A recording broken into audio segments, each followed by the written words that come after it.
Good day, everyone. So, for today's presentation, we will be going to report about robotics and artificial intelligence. Together with me are my co-reporters, Salve Meline Andrea, Salvalion Christian Wayne, Tan Jerian Zai, Tan Kay, and Villaflor Ronely. Here are the topics included: AI and health diagnostics, advances in AI applications for medical imaging, moving computational advances into clinical practice, nursing robots, telerobotics, and bionic arms and hands control system. So the first topic is all about AI in health diagnostics. Opportunities and issues for clinical practice. Artificial intelligence or AI has powerful potential within healthcare, promising the ability to analyze vast amounts of data quickly and in detail. In a field such as in vitro diagnostics or IVD, this could have transformative implications. These have been the significant demonstrations of the potential utility of artificial intelligence approaches based on deep learning for use in medical diagnostics. AI in diagnostics has the potential to make high-quality healthcare more accessible and affordable by assisting healthcare providers to more quickly to make the most appropriate treatment decisions for their patients.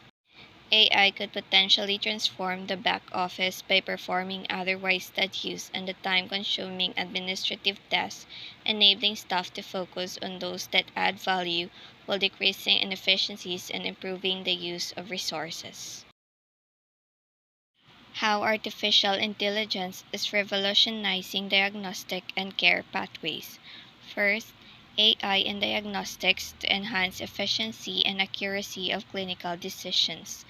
AI has the potential to provide healthcare professionals the ability to speed up and improve their diagnostic capabilities by helping to extract clinically relevant insights from the wealth of information available. Next, AI in improving image recognition in the diagnostic workup. AI technologies are making great strides in medical imaging. AI can look at vast numbers of the medical images and then quickly and regularly identify patterns, including variations that humans cannot. This may not only improve patient outcomes but also save money, earlier diagnosis, and treatment of many cancers. Third, elevating administrative and laboratory resource pressures with AI. The rapid growth in administration is driven by increasingly complex relations, technology, and efficiencies in the system. AI also has the potential to help address the shortage of laboratory staff or technicians that has plagued the field for years.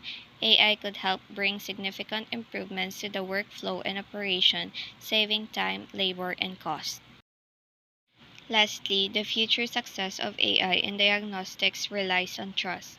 As the use of AI in diagnostics steps out of its infancy and continues to progress, the opportunities it presents to improve healthcare and make more efficient use of resources seems limitless. Experts largely stress the importance of trust and transparency in establishing integrated use of AI-based solutions in healthcare systems.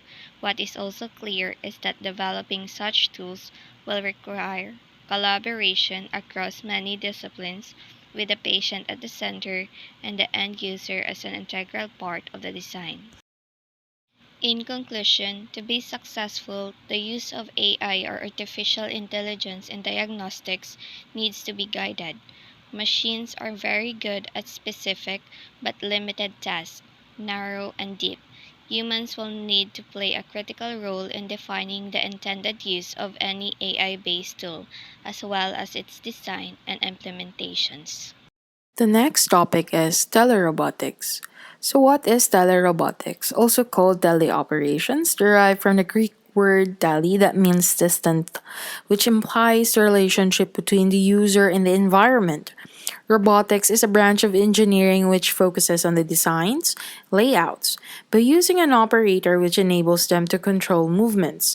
Signals are being sent to the robot, another signal will be delivered to the operator if the robot has followed the given task. Telemetry is a term for the control and return of signals. Humans are in charge of planning or cognitive ideas, while the robot is responsible for mechanical actions, or aka they do the labor. History of telerobotics. During the Industrial Revolution, the introduction of steam power and electricity accelerated the development of present robotics. Engineers devised techniques to produce automatic robots to speed up manufacturing, perform things that people couldn't, and substitute humans in unsafe situations as a result of a rising market for consumer items. The uses of telerobotics. Telerobotics omits the dangers of the risk for humans when working in hazardous instances in areas. They eliminate the risk for humans. They can also be capable of lifting big items, handling dangerous substances, and doing repeated jobs. This has aided businesses in preventing numerous mishaps while also saving time and money. So here are a few examples. For space exploration, we have K-10 robots. NASA introduced, designed to explore the planetary surfaces, and its role is to act like a scout ranger. Scouting is an important part in the field of science, especially for geology. Robotic scouting contributes to the improvement and development of human exploration on the moon by using mission planners provided with the comprehensive instructions to supply data through using satellites. For industrial, we have the ABB Group has state-of-the-art robotics for industrial use. For example, the IRB 1100 for high-quality manufacturing. It enables up to 35% quicker cycle times and best-in-class reproducibility. Even when the space is limited, the IRB 1100 routinely surpasses similar robots in terms of payload and position repeatability. The IRB 1100 thus, in fact, have the highest payload of any robot in its class. For construction, we have the Komatsu's autonomous haulage system has helped mines worldwide to increase productivity and reduce total cost of ownership while promoting zero harm. This system offers automation that can yield substantial benefits for mining operations. Leverage rich data to optimize haulage fleets across the entire value chain. This AHS has optimized dispatching consistent operations, cost savings up to 15%, and real time decision making. For the medical field, we have the robotic surgery. Robotic surgery that enables minimally invasive surgery. When feasible, doctors favor this procedure since it results in less discomfort for the patient, a lower chance of infection, and a speedier recovery. Robotic surgery is used at colorectal surgery, general surgery, gynecologic surgery, heart surgery, head and neck surgery, thoracic surgery, and urologic surgery. We also have other benefits. These include shorter hospital stay, less risk of infection, less blood loss, fewer blood transfusions, less pain, faster recovery, and quicker return to daily routine. For underwater, it is mainly used for inspection, maintenance, exploration, search and recovery, science, and surveying. This humanoid underwater robot was designed by a Stanford robotics team called the Ocean One, designed to handle archaeological facts that utilize force sensors to duplicate the sense of touch of a human being, allowing human pilots to explore the depths of the seas in great realism for the first time. And lastly, we have the public safety or the security. Security robots go through the patrol route autonomously, detecting outsiders and transmitting messages to the guard. The operator behind the monitor has already gone back in time, and the robots have already detected the trespass. A security guard's role will be limited to physically restraining an intruder, or we also call them the police robots. Nursing robots. It may serve as supplemental healthcare workers in hospitals, elderly care facilities, and at home.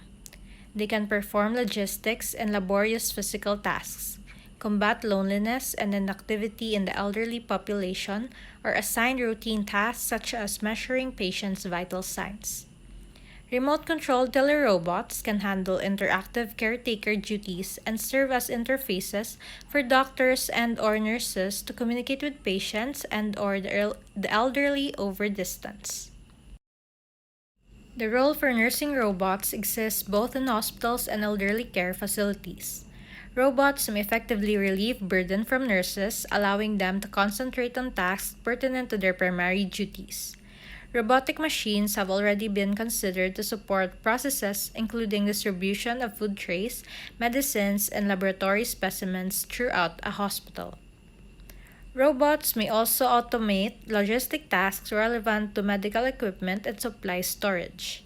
Beyond this task, an upgraded role for robots includes working alongside or collaborating with nurses to support their work and enhance efficiency.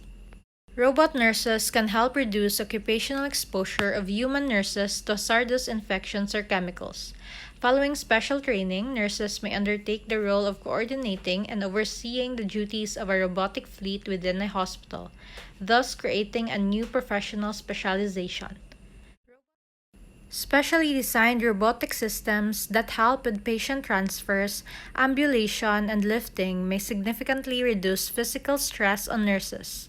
It is common for caregivers to suffer from back pain and job-related illnesses. Specially designed robotic devices may be assigned laborious tasks such as transferring and moving patients. Advances in AI applications for medical imaging. Machine learning applications are not limited to lesion detection, although this remains the focus of most studies in the literature.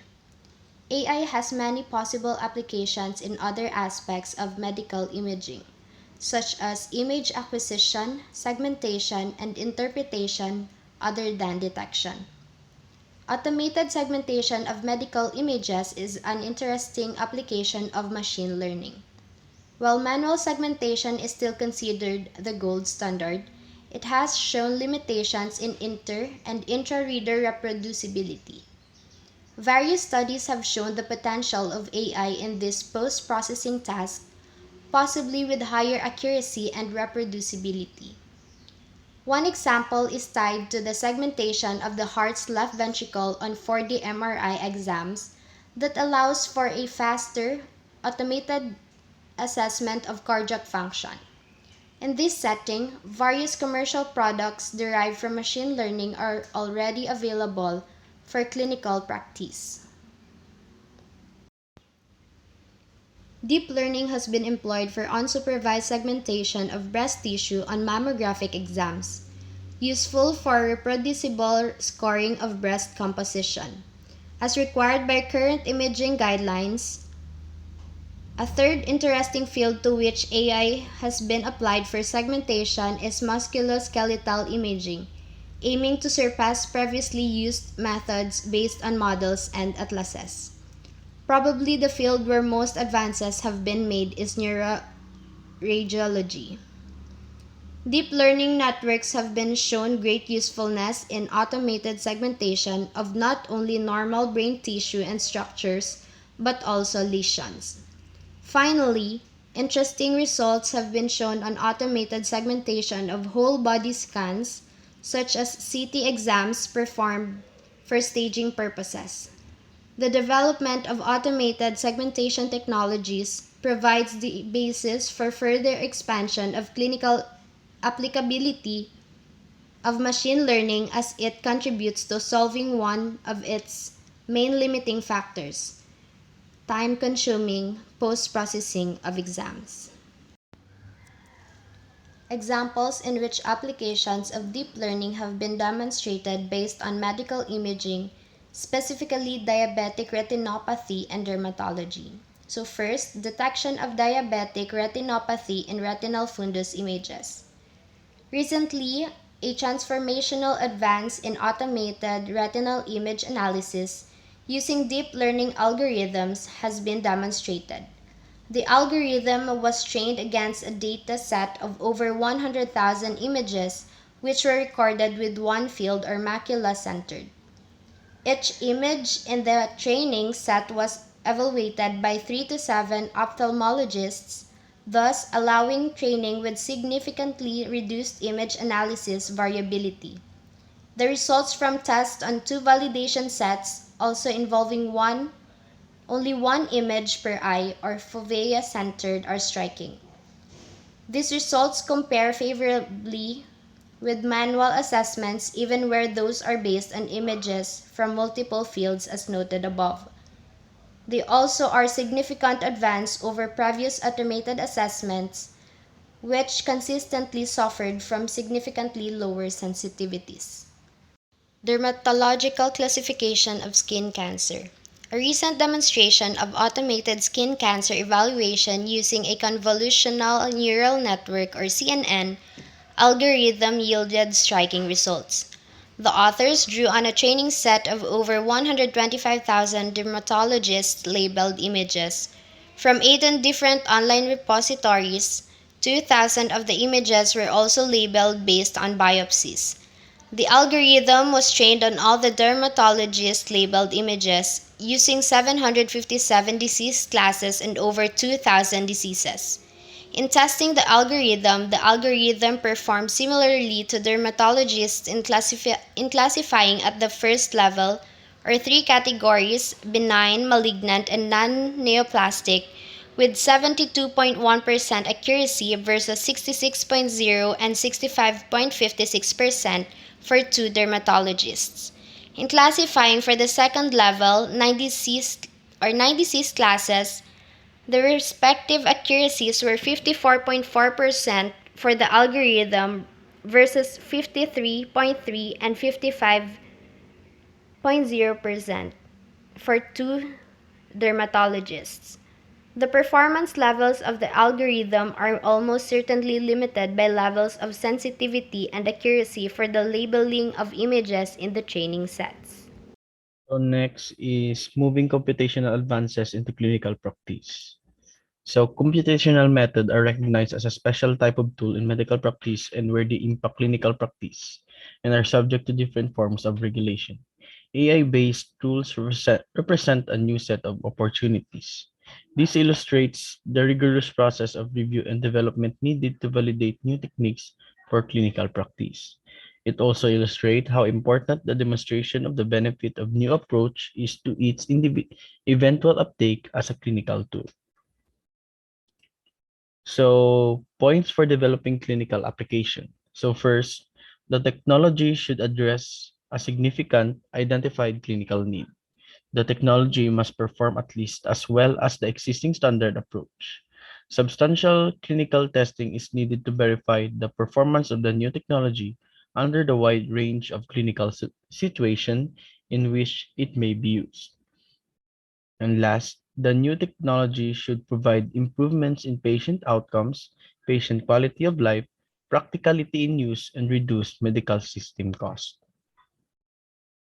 So, for the evolution of standard for AI in medical application, for the question, how AI-based computational approaches could become sufficiently trusted to modify protocols for diagnosis and treatment, enabling improved outcomes at lower cost. So in the US, adoption of AI application for clinical practice will be regulated by combination of Food and Drug Administration or FDA regulation and clinical business models. So for non-clinical personal smart device uses, it will require public user confidence and may or may not require regulation. These will be necessary for AI outcomes to be accepted as definitive decision factors in standard of care. Such decision may need FDA regulation and the specific of what those requirements might be are still evolving. So for FDA has been paying close attention to the international development of both software in medical device or SIMD and software as medical device or SAMD. So AI application can fall into both of these categories. So FDA has been participating, actually chairing an international regulation forum on SIMD and SAMD. So for the goal The goal of the forum is to develop frameworks, risk categorization, vocabulary, consideration, and principle that could support regulation around software. Their report on clinical evaluation was put out in the US for public comment by the FDA. FDA plans to use the input as the basis to guide their new development of regulation for SIMD and SAMD, and to be responsive to new policies under the 21st Century's Cures Act, noting. So FDA's new digital health unit will be using this input to formulate FDA rules and regulation of digital health to include mobile health or mHealth, health information technology or IT, wearable devices, telehealth and telemedicine, and personalized medicine. Clinical trials and regulation are only part of the story for adaptation for AI application. In addition, clinicians or health professionals, for example, physical training, doctor or public health specialists must be willing to incorporate this application into their workflows. So for our findings, the process of developing a new technique as an established standard of care uses the robust practice of peer-reviewed and can provide safeguard against the deceptive or poorly validated use of AI algorithms. So the use of AI diagnostic as replacement for established steps in medical standards of care will require far more validation than the use such diagnostics to provide supporting information that aids in decision. So for our recommendation, support work to prepare promising AI applications, result for the rigorous approval procedure needed for acceptance for clinical practice. So creating testing and validation approaches for AI algorithms to evaluate the performance of the algorithm under conditions that differ from the training set. Bionic arms and hands control system. How does it function? A bionic arm is an electromechanical device that attaches to the human body and replicates the functionality of a natural arm or hand. It always consists of a bionic hand or partial hand, and depending on the level of amputation may also include a powered wrist, elbow, and or shoulder. So what is a bionic arm? The core mechanical function of a human finger is to open and close. This is replicated in a bionic finger using a design like the picture on the right. A battery powered motor drives a gearing system to move the main MCP joint, which then moves the second and third joints via a bar linkage system. Note that there are many variations of this, such as using pulley systems to stimulate tendons instead of bar linkage systems. In this topic, I will be sharing with you the different technology control systems. Current technology control options include the following: myoelectric direct control, myoelectric pattern recognition using surgically implanted myoelectric sensors, magnetomicrometry, mechanomyogram control, and lastly, neural interfaces. Myoelectric direct control. Most modern bionic hands use myoelectric direct control systems. This means that either one or two myoelectric sensors are built into an arm socket so that they lie against the skin of the residual limb. Their job is to detect muscle movements intended to open and close the bionic hand. Where two sensors are used, they can also detect a co-contraction of muscles in both areas. Next is the myoelectric pattern recognition. Newer versions of bionic arms or hands now offer myoelectric pattern recognition as an alternative to direct control. It uses multiple sensors, typically between 3 and 8 or sometimes even more. With so many sensors, patterns of muscle movement can be detected instead of just single muscle movements. Each pattern can be mapped to a specific action. For example, one pattern can be mapped to use grip 1, another to grip 2, another to move an elbow joint, and so on. Pattern recognition using surgically implanted myoelectric sensors. The number of sensors implanted in the basic control system mirrors that of a skin surface pattern recognition system with two important differences. Because the sensors are embedded in the muscle tissue, they can pick up deeper muscle movements in addition to those near the skin's surface. Also, the signals are clearer and more reliable. This makes it easier to detect the simultaneous movements of multiple joints, which can then be used to relay equivalent commands to bionic components. Magnetometry. It involves implanting a pair of magnetic beads into each muscle to be monitored. When the muscle moves, the beads move with it. Magnetic sensors outside the limb track the beads. This information is passed to a control system that determines the length and speed of the muscle movement. The system then issues commands to the bionic limb to mirror this movement. This all happens so quickly that the user does not notice any delay. The speed and precision of promise a much greater level of control over bionic limbs than anything we've seen to date. Mechanomyogram control. Mechanomyogram sensors monitor the mechanical signals generated by a muscle when it contracts instead of the electric signals detected by EMG sensors. And lastly, neural interfaces. Neural interfaces have two potential roles with bionic limbs. First is they are currently one of the most promising methods of conveying sensory feedback from a bionic device to the nervous system. And secondly, they have also been used experimentally to intercept signals sent to motor nerves as a more direct method of determining user intent.